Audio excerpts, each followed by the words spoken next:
start with a quick statement from Coach.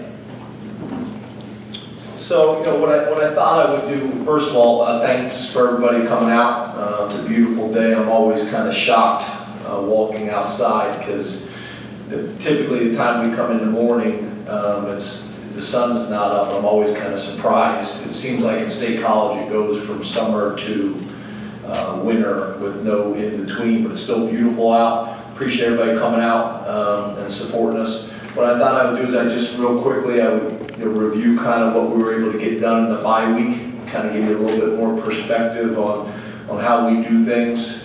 That's evolved somewhat over the last couple of years. So the travel squad or the varsity, however you want to look at it, we were able to get 3 practices in and 2 lifts. For the non-travel squad, we were able to get 4 practices in and 3 lifts. And then we had 4 in-house presentations with various support staff members from a player development perspective that we always try to get those things in throughout the year, and obviously we're able to load up on a little bit during the bye week. So we were able to get some presentations done on nutrition, sports science, performance psychology, and then a presentation on drugs for the players, which was really valuable.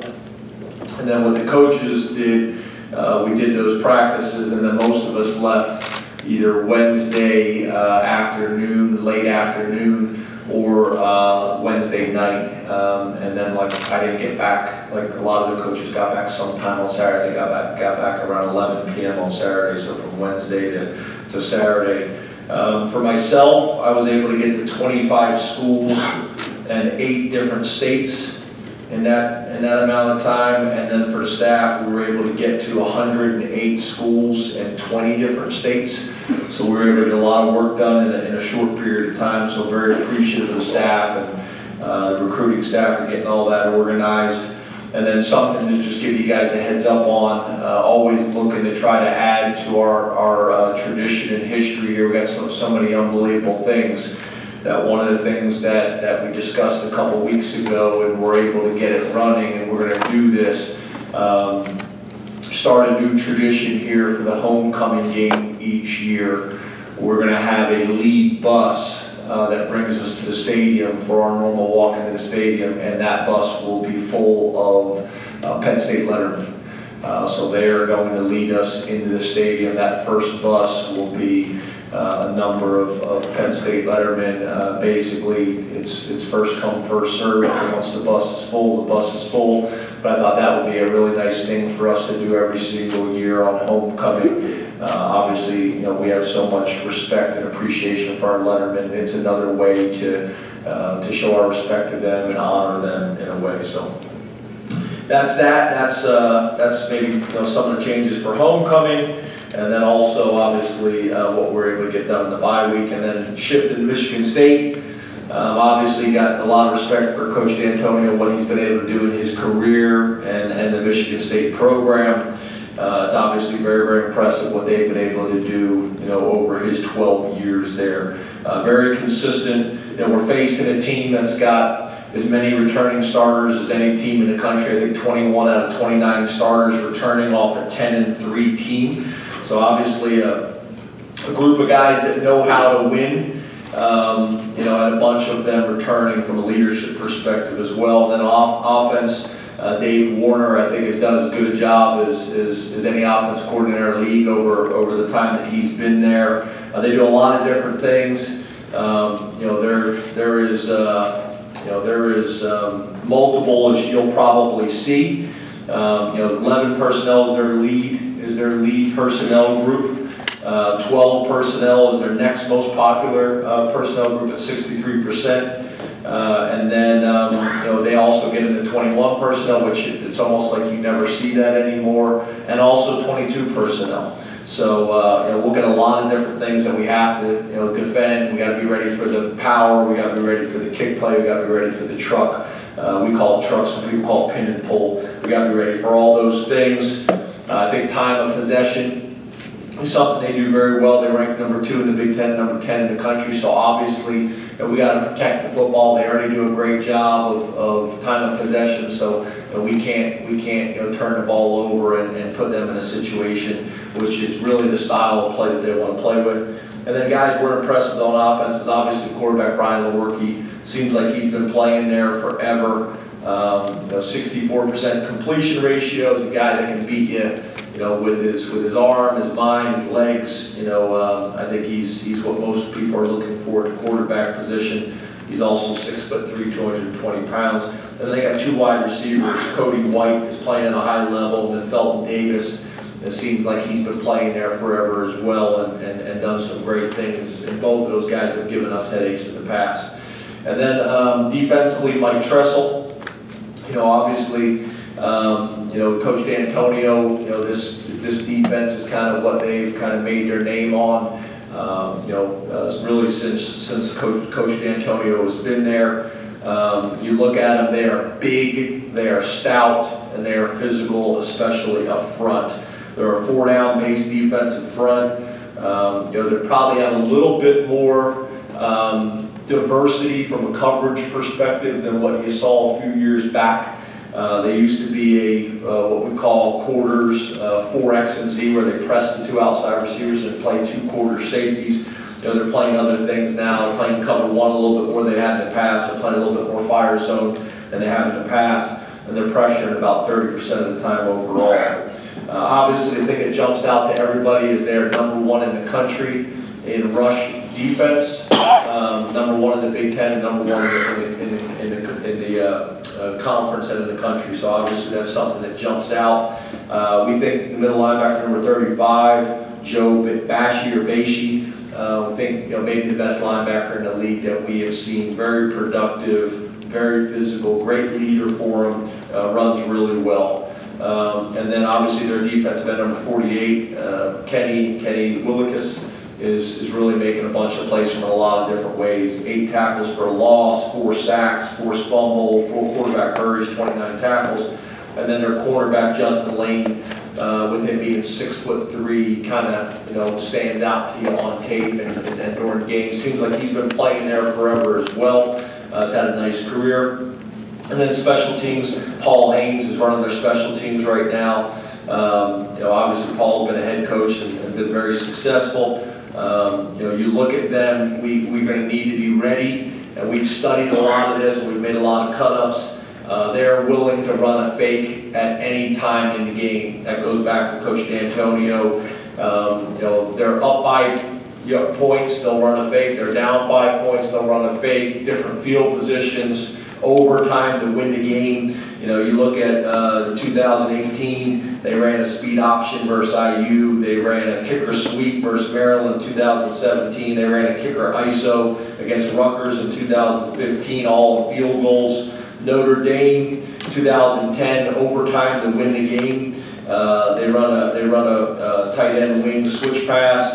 Notre Dame in 2016, they run a muddle 2-point play. They run punt fakes. Versus Ohio State, they ran a punt fake in 2016, and Northwestern on a kickoff, they ran a popover. So we have all these things cut up. Obviously, we're showing them to our players to get prepared because they have a history of doing these things, and they're going to look for opportunities and take them when they see they're there. We got a real challenge. This is a program and a team that is very proud. That knows how to win, been doing it for a long time, and we've had some serious battles that have gone back and forth. So look forward to the opportunity to open up to any questions. Start with Rich Garcelle from Reading Eagle. Good afternoon, James. How are you? Hey, Rich. Good. How are you, buddy? I'm fine, thanks. James, you and others have talked about not allowing a loss to linger, and I was wondering, what have you seen from your players and coaches in the last 10 days on that front? And secondly, how can Shane Simmons impact your defense? Yeah, we're really excited about having Shane back. He's a guy, this spring and this summer we're really excited. He has not been available up to this point. So, we'll see how much he plays, but, even if he can give us 10 to 15 plays on Saturday and play those reps at a really high level, then I think it's a win for us. So, we're excited about, getting him back. He's more of a complete player than he's been in the past. He's over 250 pounds. He always was a pass rusher, but now, you know, we think he's going to do a really, really good job in playing the run as well. So excited about that. And, you know, and then the other thing, obviously, you know, it hurts. You know, it hurts our fans. It hurts our coaches. It hurts our players. And, you know, I think the last thing you want to do is try to ignore that. You recognize that. You watch the film. You evaluate the film. You make the corrections, and you move forward. You know, the thing that I've been, you know, really kind of harping to the team this week is really two things, and I say this week, probably the last 2 weeks, is really two things. You know, number one, you know, we're at a point in our program, we got to fight for every little gain we possibly can find, and it's not going to be in one specific area. Can we improve 1% nutrition? Can we improve 1% in sleep? Can we improve 1% in scheme? Can we improve 1% in terms of practice, effort, and focus, in meetings, in taking notes, and all those types of things? Because that's really where we're at, you know. So we spent a lot of time talking about that and challenging each coach, including myself and the players, to all look at it that way. You know, how can we get 1% better in multiple areas? And there's tremendous value in that. So that's been the one thing. And then I think the other thing is this, and I think this is, I know has been helpful to me and has been helpful to our players and our coaches is, you know, I think the people that study our program closely, you know, you guys, the media, our fans, you know, our coaching staff and our players, I think it always has got to start with a simple question, and that is, have we gotten better? You know, I know we did not finish the game the way anybody wants us to finish the game. I get that, but okay, we understand that. We study that, we learn from that, we grow from that. But let's go back to that first question. Did we get better from week 1 to week 2? Yes. Did we get better from week 2 to week 3? So we've gotten better every single week. So if we continue to do that individually and collectively, I think we'll like where we're going to be. You know, those are things that we can control. There's other things outside of our control. Do I think some of those things probably helped this week? Yeah. Our players, we didn't as coaches, but our players were able to sit around and watch college football all day, and a lot of teams across the country got beat. Me and my wife were talking, you know, in between schools, and we were saying, is there a way to get every single team in the country to lose this weekend? I don't know if that's mathematically possible, but me and my wife were trying to come up with a way for that to happen. But, you know, I know our players sat around watching college football, and a lot of teams got beat. A lot of teams got upset. So the things that we can control, which is getting 1% better in multiple areas, that's all of us, coaches, players, and everybody, and as a program, is something that we can control and we're focusing on. The other thing about have we gotten better every single week, you know, I don't think there's too many people out there that can argue different, that we haven't gotten better every single week. So those are the things that we can control. That's where our focus is going to be. And then all the other things that are outside of our control, you know, we're gonna try not to listen to those things. We're going to try not to focus on those things. And we're going to stick to our process. Bob Flanders here for Patriot News. Hello, James. How you doing? Good, Bob. How are you? I'm good. James, you brought up Brian Lewerke, Michigan State quarterback. He had a pretty good day for you against you last year. What do you think are a couple of the keys trying to defend him better this year? Well, I think obviously, you know, his mobility is a major factor. So, you know, being able to make sure that we can take some of those easy throws away from him, keep him in the pocket so he can't extend plays. So I think getting pressure is great, but being able to get pressure in a way that we keep him in the pocket so he can't extend plays. And now it's difficult to cover anybody for that long. So I think that's the biggest thing. I think, you know, if you look back, you know, with Coach D'Antonio over his career, they always want to establish the run, and when they're able to do both, they're difficult to defend. But I think, you know, with their quarterback, I think the biggest thing is make him hold on to the ball and try to keep him in the pocket. You know, obviously our contained rushers and things like that cannot allow him to break, contain, and get on the perimeter, where now he can hurt you by running the ball, or now our defensive backs have to cover for an extended period of time, which is always challenging. Derek LaGarce, Book Fair Times Leader. Hi, James. How are you? Good, Derek. How are you? I'm doing well. James, what stood out most to you about Pat Pryor so far, and how quickly has been able to pick things up, both as the receiver and the block? I think the thing that we noticed pretty quickly is the stage just isn't too big for him. It hasn't been in the weight room, it hasn't been in practice, it hasn't been in meetings. And then you never know when the lights come on, but it hasn't seemed to be there as well. He's a very confident guy, he's a very poised guy. He's physical. That's something, you know, that we've shown the team examples of, you know, big runs and big plays that we've had where he's pancaked people. So, you know, he's playing really well right now. But we also have a lot of confidence, you know, in our other tight ends as well. A couple of those guys have been banged up or had some injuries and things like that. It's great having Bowers back. You know, we think those two guys are a really nice complement. We felt like Holland had a really good offseason in summer camp. So being able to get him back as well, we're expecting to have all these guys back, you know, this week. And then, you know, Danny Dalton's done some really, really nice things for us. So I think it's a really good unit.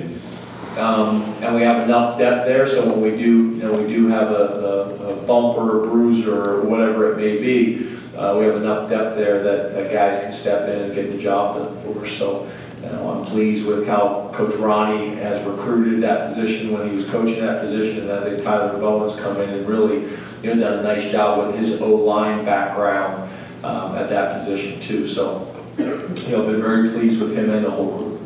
Mark Williams, John Tom, morning call. Hi, James. Hey, Mark. Do you expect KJ Hamler to be able to play Saturday? Yeah. Frank Yeah. Bodine, York Daily Record. Hey James, how you doing? Good, Frank. Good, Frank. How are you? Real good. Staying with your receivers, how about can you explain a little bit the inconsistency with some of the guys, especially the older guys, where that's headed in your mind, and also can you tell us where Justin Shorter's progress is right now? Yeah, a lot of confidence, you know, in our wide receivers. I know they want to play at a higher level, and I know Coach Corley wants them to play at a higher level, and they've done some really good things, but it's consistency. You know, so I think between Trace and those guys getting on the same page and, you know, doing it every single day at practice, that will translate into the games, and you know, we're very confident. I believe in those guys. I believe in how we do things and how we operate. So I have a lot of confidence. I have a lot of confidence there. You know, Justin Shorter, you know, got banged up and got some bruises and things like that, you know, during camp, and missed a significant amount of time. And I would say it probably seems like it's you know, more significant because when you're a young guy, those reps are critical. So it's delayed some of his opportunities and slowed down some of his development. We feel really good about that whole, you know, freshman class. That's a really good class. They've all done some really good things at times. But we also have that redshirt freshman class, you know, that are factoring for us as well. So you know, we'll just continue working with these guys and keep developing, keep loving them up. But I think, you know, that unit has a chance to be really special. And I know it's going to happen, you know, at some point. Hopefully it's this weekend. Joe Giuliano, Philadelphia Inquirer. Hi, James. Hey, Joe. How are you? I'm good, thanks. And you? Good, really good. You talked after the Ohio State game about trying to make everyone, that your team was too comfortable being great program, and now you're trying to make them, you want to make them uncomfortable to become elite. I just wondered how have you seen your captains and your team leaders taking what you said about that, and how they got the message out to their teammates, and how you got the message out to the team? Well, a couple things. I mean, you know, I'm gonna answer the question, but you know, what I would probably say to everybody is, you know, we had a press conference last week, you know, on the field after a practice, had a chance to answer some questions. I really kind of want to move on to what we did during the bye week, and then what we're going to do against Michigan State. I don't want to be talking about, you know, something from 2 weeks ago, but I will answer your question. You know, I think, you know, it's funny, the responses of that have been interesting. I've gotten a lot of really positive responses from athletic directors across the country within our own conference, from high school coaches, from recruits. There's other people that haven't liked it a whole lot. But But I will tell you, you know, one of the things we talked about with the players and with the coaches is, you know, this is really what we've been talking about, you know, for a while. You know, we've made some pretty good strides. Again, I think the people that cover our program closely, from before we arrived to since we've arrived and what we've been able to do the last couple of years, I think it's clearly obvious to everybody that, you know, we're making great progress, and we've done some things that probably people, you know, would have questioned, you know, before arriving. So, you know, I think the trajectory of the program and what we're doing is really good. But I've talked about this for a while, that, you know, as hard as we work to get to where we are now, there's another step that has to happen. And that is difficult to do. That is challenging to do. And every stage you get to, you fight like heck to get to that stage and then break through and get to that next level. And that's kind of where we're at. You know, one of the things that we talked about a little bit with the players is, you know, that year we started out 2-2. And the coaches were all over everything. The players were all over everything. We had a players-only meeting, a lot of discussion with the leadership council and the captains, and then we won 9 straight. And there was a shift. You know, there was a shift, and there was a change in how we approach things, in our standards of how we do things, holding each other accountable. That's coaches, that's players to coaches, that's coaches to players. That's everything. And we need to continue on that path. You know, we need to continue on that path and challenging each other and pushing to have that next breakthrough. So, again, I'm very, very pleased with the direction of the program and where we're going. But we got to fight to get to that next level. We got to fight to get to that next stage. And like I said, it's not going to be any one moment where you have this aha moment and the light goes on.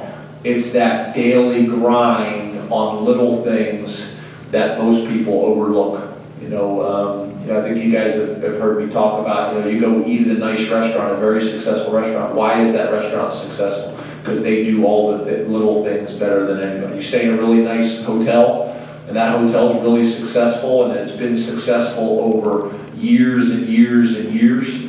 Why have they been successful? It's when you call down to the front desk, it doesn't ring more than 3 times and someone answers it. It's all those little things that add up, and we got to look at our organization the same way. How we sit in meetings, how we take notes in meetings, coaches going back through the game plan and looking through everything, you know, with a magnifying glass, you know, in as much detail as we possibly can. Because we got to fight and scratch and claw to have that next breakthrough as a program. And you know, I think we're headed there. All signs show that, but it's still going to be a lot of heavy lifting. Mike Harris on Mr. Newspapers. Hi, James. How are you? Good, Mike. How are you? I'm good, thanks. Can you take me through the process of CJ Thorpe making the transition from an offensive player to a defensive player? Yeah, you know, so we talked to CJ this summer about it. You know, it was a discussion. You know, we have some veteran players that played a lot of football, and then we kind of have a gap of some young players that haven't played a whole lot of football. And he is a big, strong, aggressive, powerful, violent kid with a motor. You see it on offense. And that's why the offensive coaches weren't real fired up about losing him. And I would still make the argument, I think his greatest long-term potential is on the offensive side of the ball. But he's got a lot of characteristics where you'd like to recruit 10 CJs and plug them in a lot of different places. So it just came to the point where we had a need, a more urgent, pressing need. We waited on it this summer, and then obviously, you know, got to a point where we felt like, you know, we needed to make a move. So we revisited it, brought him in, and CJ's first response was, is this because you guys, I think he said, is this because you guys think I suck on offense? And I was like, no one thinks that. Quite the opposite. It's just because we feel like you can go over and help us. He's very strong, especially in his lower half. He's aggressive, he's explosive, he's about 323 pounds.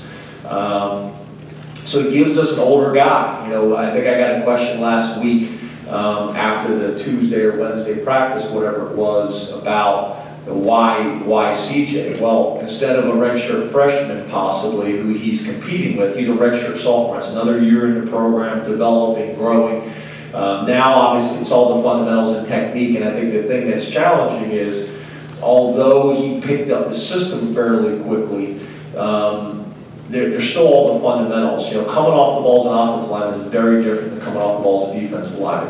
Where you put your hands, how you accelerate your feet, the way your base is, it's very different. But he can make up for a lot of that lack of technique and fundamentals with those other traits that I've already described.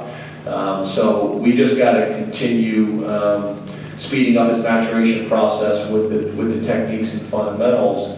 And we think we got, you know, a guy that could be a problem in there, you know, at the nose tackle position. Donnie Collins, Grand Times Tribune. How you doing, James? Good, Donnie. How are you? I'm doing well. How is Michigan State been so good against the run? Are they doing something that you know is really impressive you in that area? Yeah, I think the biggest thing is up front. You know, their D tackles and their D ends are big, are strong, are physical, are very, very aggressive. You know, they got the two Panashuck boys inside that we recruited, you know, that are problems, that are very physical inside. Raekwon Williams is massive. He's 6'4", 300 pounds. When you watch the tape and you're looking at all those thighs and legs and rear ends, I mean, they are massive. And the defensive end, you know, Willicus, who we talked about before, is very disruptive as well. And then they got a middle linebacker that I already mentioned, that we think is one of the better, you know, linebackers, you know, that we've seen on tape this year, in Beishi. So you know, they're committed to it. If you look at this system, you know, with Coach D'Antonio, with Coach Narduzzi, with Coach Tressel, throw Narduzzi in there because obviously they come from the same family, the same tree. They've been good on defense and specifically stopping the run for a long time. So they take a lot of pride in making you one-dimensional, and you know, you see that on tape as well. You see that on tape as well. I know they take a lot of pride in it. Corey Garvale to the mirror. Corey? What positives do you take out of the first Hi, Corey. 2 minutes? Can you hear me? Hi, Corey. Hi, Terry. Good. What positives do you take out of your defense, and what did you learn about them from the first 52 minutes versus what do you think happened in the last 8 minutes? Did they get tired or worn down, or was it just things that a lot of people do and you take advantage? Yeah, you know, I want to answer your question, but I already said a few questions ago that, you know, we talked about that game after the game in the press conference. Then we talked about that game last week on Tuesday when we had a little press conference, or Wednesday, excuse me, after practice. So I'd like to really talk about the bye week. I'd like to talk about Michigan State. I can talk in general about our defense. I think we took a real stride last week. Again, I think our defense played really well last week against one of the best offenses in the country. But we still got work to do. But again, I prefer you know, to answer questions about the bye week and about Michigan State and our focus on that moving forward. Had some questions about how do you move on to the next game? It's by stop talking about the previous game. So again, I know you got to do your job, and that's a question you want to ask based on what you want to write. But you know, I already kind of said a few questions ago that I prefer to keep my answers about the bye week and the upcoming opponent. We'll open up to questions here in the room. Raise your hand and we'll get a mic to you. How you doing, James? Good, how are you? Great. Can you talk a little bit about how big the bye week was for a lot of the true freshmen that you have playing? And also, do you have redshirt decisions to make now on PJ and Ricky because they're at that 4 games and they didn't play in the last game? Yeah, I don't think anything's really changed. We had already green-lighted Ricky. We had already green-lighted PJ, we already kind of made that decision that, we weren't really counting games with those guys unless something happened. We're going to play those guys this year.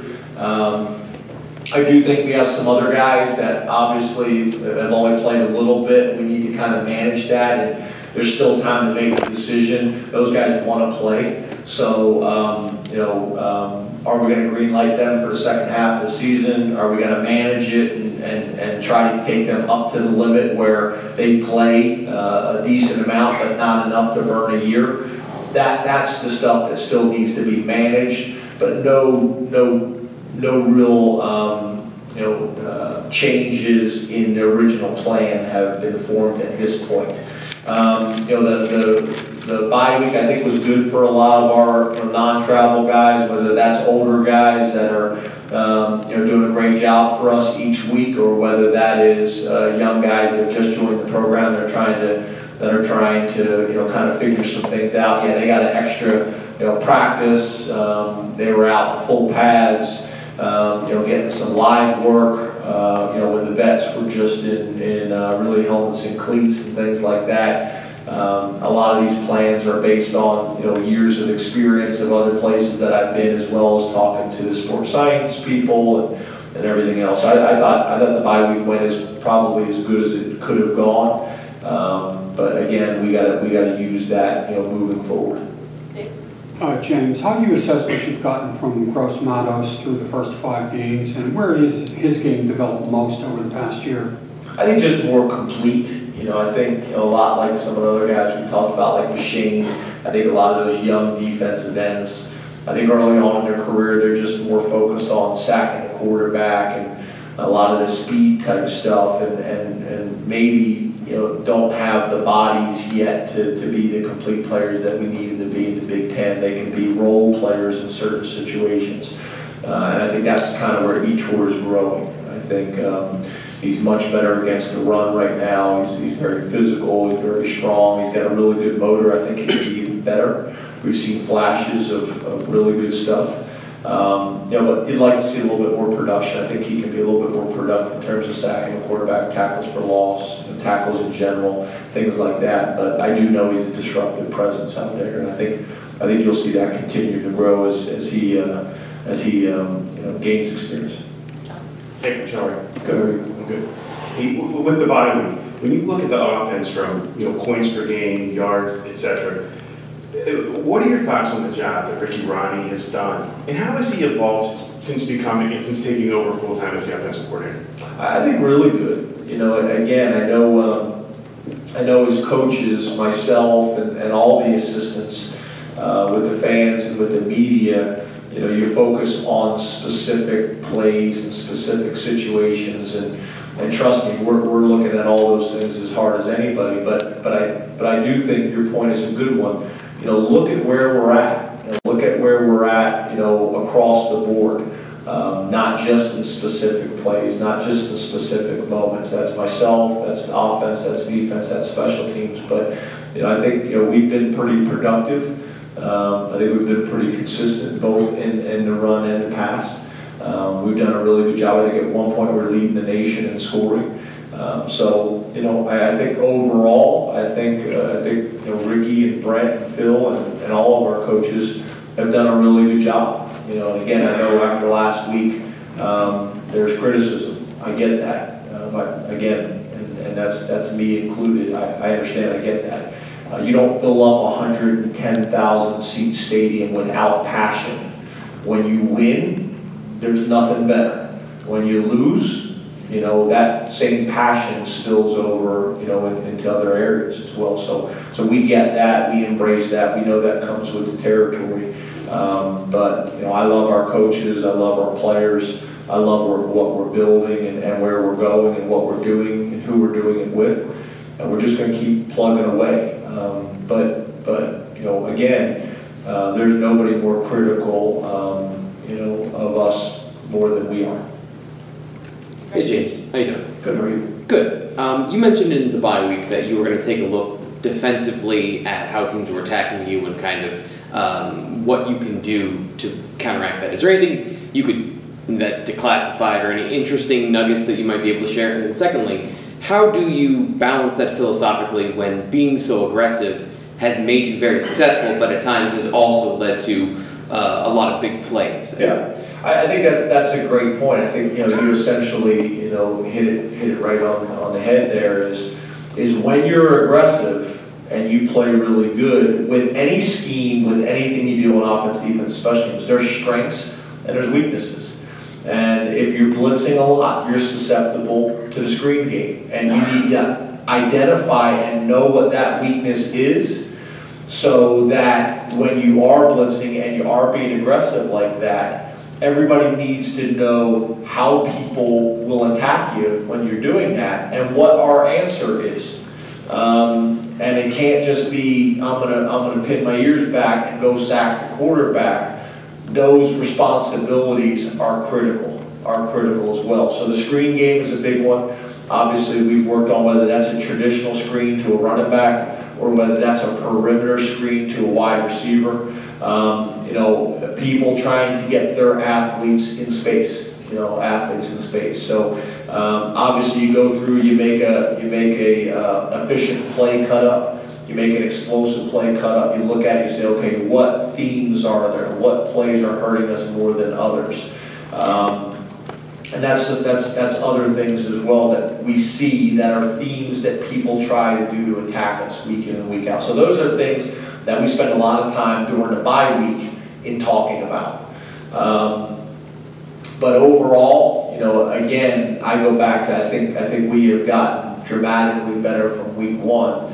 And we got to improve in those areas. And we'll be saying that in week 11. There's things that we're doing really well. These are areas we still need to get better at. But I think as we gain experience, not only in terms of fundamentals and technique and confidence in playing, but also I think as young players, you spend so much time focused on the defensive call or the offensive play or the special teams assignment that you have.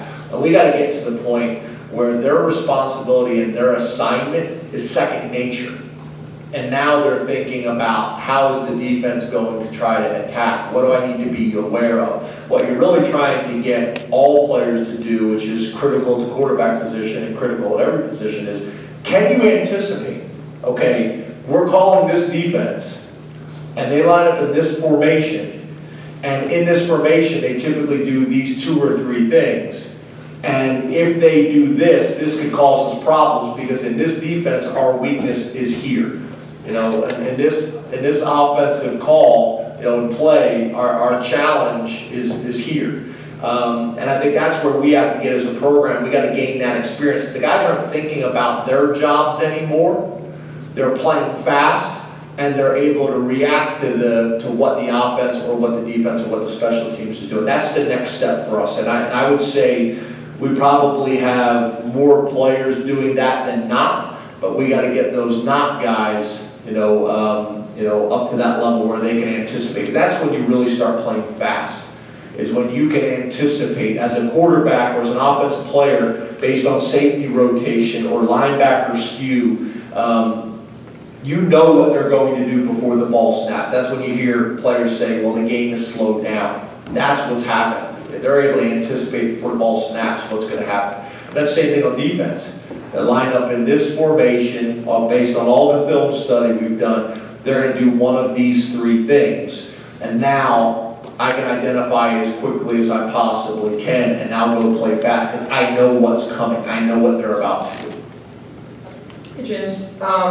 I know you guys like to kind of prepare, go through every scenario, and last year after Michigan State, you said after the game that you guys have totally analyzed that weird delay and how you went about doing that. So how did you break that down in the offseason? What were maybe some of the things that came of that in case you're ever faced with a weird situation like that again? I think we talked about that at an earlier press conference. I think I got asked that, after, I think when we first came back, but I'll cover it again. Basically what we found is it's a challenging solution to come up with, because essentially each team in the Big Ten doesn't really have the space needed. Who's got a room big enough that's not being used on game day to house 150 people? You know, is there always going to be the advantage to the home team? No doubt about it, based on their space. I'd like to be critical of other people's visiting locker rooms, but ours isn't great. You know, so I think you better be careful when you start taking shots at other people if you haven't really looked at yourself. Could we travel more food? Yes. And have we talked about all those things? Yes. You know, how do you get out of your wet clothes when you don't have dryers and you don't know how long the break is going to be, whether it's 45 minutes or 3.5 hours. So now are we traveling extra underclothes so we can take off the underclothes and put a new set on, all those types of things. So the things that we can control, yeah, we've got a plan for, but there's just so many things that there's not an answer for unless Penn State and every other school in the conference is going to build massive structures for rain delays that you're going to leave open whether there's good weather or not in case you get thunder and lightning. That's not going to happen. So as much as we studied and looked at it, I think the biggest thing that we came out of it is that every school in the Big Ten should have a protocol that they go to, so that it's not a scramble. Because a lot of it, you're reliant on that home stadium and what they are able to provide to you.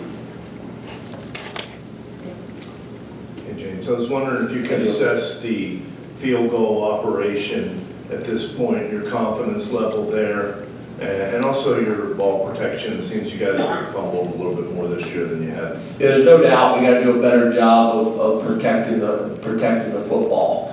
You know, I think you guys have heard me talk about it enough. You guys have studied the game enough. We all understand. You don't turn the ball over, your likelihood of winning skyrockets. So we talk about that. We drill it every single day, more than any place I've ever been, and it's been good to us. That plan has been good to us. So we'll stick to the plan. In terms of field goal percentage, in terms of kickoff, I think those guys have done a nice job. Our operation is good. Those guys are kicking probably at a higher level than I would have anticipated when you combine practice and games. Do we need to be more consistent in games? Yes. I don't think there's any doubt about it. Both with field goal percentage as well as kickoff location and things like that. So, but again, we have two true freshmen that I have a lot of faith in. And I have a lot of confidence in, and I think both those guys are going to have great years this year as well as great careers here at Penn State. I believe that. We have time for 3 more. We'll start with John. Yep. James, with KJ, obviously the sample size is small, to being 5 games, 13 catches, but his, I think it's 24.5 yards per catch. And have you been around a wideout that has that big play potential? And also with Donovan Johnson, do you expect him to play this week? Yeah, I've been around. If you look at my history with wideouts, I've been around some pretty good, wide receivers. I think we got record holders here at Penn State. In terms of the Big Ten, I think we had all-time leading receiver in the SEC when I was there, and Jordan Matthews and Hamilton here at Penn State. You look when I was at the Green Bay Packers, Donald Driver had the best year of his career up to that point. You look when I was at Maryland, we had Torrey Smith and Darius Hayward-Bay. You look when I was at Kansas State, Jordy Nelson in our offense, I think had 122 catches in 1 year for 1,600 yards and finished second in the Blitnikoff Award. So you look at our history with the wide receiver position and production has been really good. Now, is KJ right up there with those guys and as impressive as a redshirt freshman as I've been around? No doubt about it. I think the thing that I probably like about KJ just as much as how productive as he's been is he is an energy giver. His ability to make meetings fun, to make practice fun, the locker room fun. Coaches want to be around him, players want to be around him, and I think that is undervalued I look at what's going on in high school, and I look at what's going on in college, and I look at what's going on in the NFL, and you see really good examples of positive leadership, and you look at examples of maybe things that could be distractions. KJ is what's great about college football. He's got an awesome mom, he's got an awesome dad that couldn't be more supportive of their son and more supportive of Penn State and what we're doing here. Never is he asking for the ball. The opportunities he gets, he makes the most of them. He's a positive impact on his teammates, on the coaches, on the players, on his community. And KJ is like a lot of guys in our program. I could not be more proud of what our guys are doing in the classroom, what our guys are doing in the community, what our guys are doing on the football field. That partly that's the type of young men we have, partly that's who we're bringing here, partly that's the development once they step on campus and the leadership that we have in the veteran players as well. So he's doing great, but I've been around some pretty good wide receivers in my career, and he's right up there with them. How you doing? Good. Good. Excuse me, got a little bit cold. And just so you know, I probably missed a couple wide receivers out there. Whenever you do that, you hurt someone's feelings. I didn't mean to do that, but I've been around some pretty good ones. Last week you mentioned the fact that because you tightened up who was getting reps, that resulted in a little bit of running out of gas towards the end. Do you try to maintain that down, make that your formula for the next 7 games, or do you reassess, maybe open it up to more of a rotational? How do you find that balance? I think that's a really good question. I think it's a fair question. If you look at us, we've gone back and studied, again, we have looked at everything. You look at the games that we have lost like this, and there's been a few of them. What are the themes? What are the patterns? And that's part of it. That's part of it. We play our best players, and we get worn out late in the fourth quarter against really good football teams. So the two things that we have to do is we have to be more willing to play the depth that we typically do. As you guys know, I think a few weeks earlier, you guys were asking me tough questions like, why are you playing all these guys? Why not just play, your starters more? And then we do that, and we run out of gas. Well, we didn't do that because of your suggestions or your questions, obviously. But my point is, we've done that over my 8 years as a head coach. I think the next step for us as a program is to really continue to work really hard at developing that next level player, that second team player, that we have more depth there, that there's not as much of a drop off. And I think most programs around the country, the ones are the ones for a reason. But whether it's for injury or whether it's to keep guys fresh, that's the next step for us. We have got to have more depth, that the coaches feel great about playing, that when we know that when we put them in the game, they are going to play at a really high standard week in and week out. Now what we do is we try to develop that. And then when we get to a game like we had last week, we had come up having discussions as a staff and with the players that this was our plan. You could obviously make the argument after the fact that we should have played some of those guys, but I'd also make the argument the plan was what got us to that point in the first place. So again, that's more just about studying kind of where we're at as a program and next steps for us and what we need to do, but everything has been looked at. You guys question us, which is good. The players questioning each other, and the coaches questioning the players, the coaches questioning each other, offense, defense, offense, and not from a defensive standpoint. I think that's something that we've done a really good job of creating a climate. I've been places where the defense knows the offense is doing something, and there's a tendency, or the offense knows that the defense is doing something and it's not sound, and they don't say anything because they don't want to overstep their bounds. We don't live like that. we have really good conversations in other people's worlds to give perspective. And then I go home and I get in bed and my wife questions and challenges. And I think all those things are good. And I'm working really hard and not being defensive because you're defensive because you care so much and you're prideful. But all these questions are good because they allow you to make sure that you don't have holes or blind spots in your program. And the questions allow you to double check and make sure those things don't exist. Good man. How are you? I'm fantastic. This is not a Ohio State question, it's just context. Thank you. There are 6 plays in that game, some of the biggest. I promise. I promise. There are 6 plays in that game, some of the biggest yardages that you gained, and 4 of them you either lost yards or didn't gain yards after that. How much of a process is it learning how to continue punching after chunk plays, especially when the past 2 years or so that was something that you guys were good at? Yeah. I think being able to use momentum and continue that momentum is really important. Obviously there's a lot of things that go on that you guys and the fans are unaware of and never will be because, this is not the setting or the place to do those types of things. But there's obviously reasons for when we don't execute. That is coaches making better calls, myself, the coordinators, the assistants.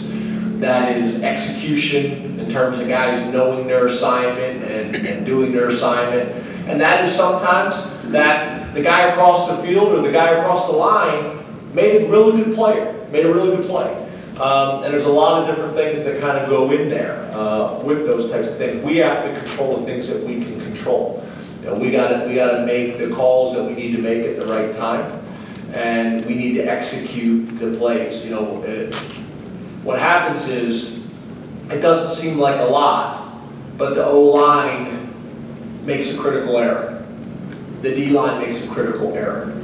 The wide receivers make a critical error. The coaching staff make a critical error. And you have, 6, 10 of those in a game.